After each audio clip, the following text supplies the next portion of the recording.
Hallelujah, সবাইকে জয় যিশু। ঈশ্বরের গৌরব হোক। আমি রোজ যেমন আশীর্বাদের বাক্যতে আসি, আশীর্বাদের প্রার্থনাতে আসি, আজকের প্রভু সুযোগ করে দিয়েছে, প্রভুকে অসংখ্য ধন্যবাদ করি। তো তেমনি যে আমরা সত্যিকারের যে পবিত্র বচন অনুসারে যে কোনো ব্যক্তি যে অন্যায় করে, যে অন্যায় করছে সে জানে, একমাত্র ঈশ্বর জানে, তার দৃষ্টিতে কেউ পার পাবে না। তো তেমনি বলতে কি পিতার বাক্য কি বলছে সেই বাক্য অনুসারে আমি শেয়ার করছি। গীত সংহিতা তার 1 থেকে একদম 4 পদ পর্যন্ত। হে ঈশ্বর, তোমার দয়া অনুসারে আমার প্রতি কৃপা করো, তোমার করুণা বহুল্য অনুসারে আমার অধর্ম সকল মার্জনা করো। কি বলছে?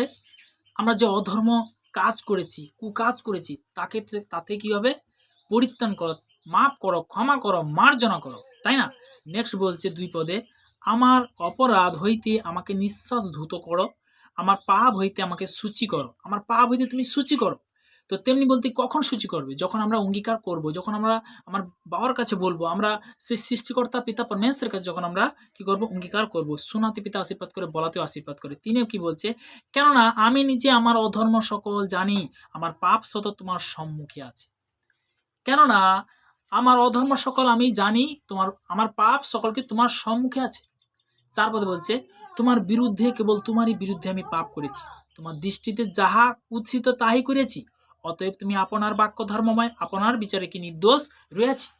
কিন্তু আমরা প্রভুর কাছে যে নত হয়ে, নম্রতা হয়ে যদি প্রার্থনা করি, এখানে জাত নয়, ধর্ম নয়, তখন কি করবে? মাফ করবে, ক্ষমা করবে, তাই না?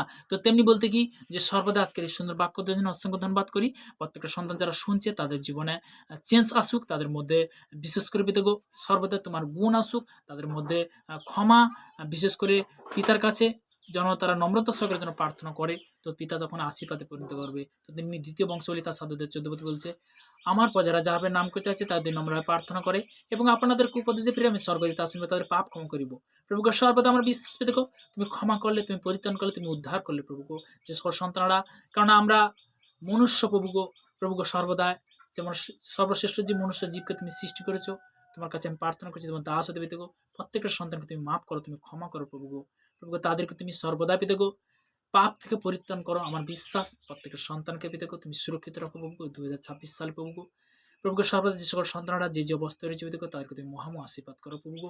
কেননা আশীর্বাদের বাক্য, আশীর্বাদের বার্তা যে সন্তানের মধ্যে যাচ্ছে দেখো, তাদের মধ্যে পরিবর্তন নিয়ে আসবে, তাদের মধ্যে সুন্দর নিয়ে আসবে, তাদের মধ্যে ধীরতা নিয়ে আসবে, তাদের মধ্যে ক্ষমা নিয়ে আসবে দেখো সর্বদা প্রভু। আমার ভারতবর্ষের ভূমির জন্য প্রার্থনা করছি প্রভু, ভূমিকম্প থেকে তুমি রক্ষা করো প্রভু। প্রত্যেকের সন্তান যে অবস্থায় রয়েছে দেখো, প্রত্যেকের সন্তান প্রভু তুমি সুরক্ষিত রাখো প্রভু।